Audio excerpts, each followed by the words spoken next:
第一樣咧係練習重心嘅轉移，亦即係我哋成日聽到嘅 weight shifting。佢所講嘅並唔係腳，而係重心嚟嘅。好多人行路咧腳行先，但係太極嘅行法係要我哋以腰帶腿，而唔係由對腳帶住個身重心去先，腳先慢慢跟埋去。呢個咧就係用咗訓練重心點樣引領步伐。第二樣我哋練習緊嘅係咩咧？就係頭先講到嘅虛實轉換。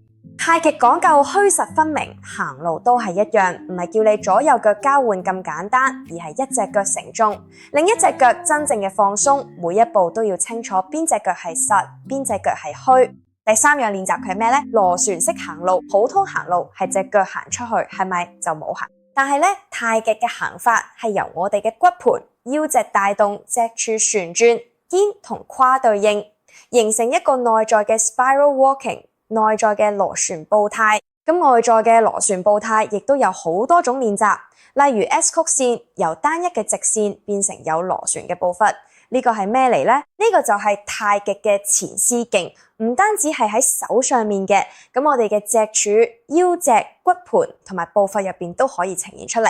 第四樣咧就係要建立對腳底嘅覺察，我哋對腳咧並唔係咁樣踩落去，而係點咧？滾動。例如我哋要感受腳踭、腳掌外側、內側、腳前、腳掌同埋腳趾慢慢咁送出去。最後咧就係要令我哋嘅呼吸可以同步，佢唔係一步一呼、一步一吸，而係令我哋嘅呼吸自然、步伐自然，最後形成我哋所講嘅行走冥想。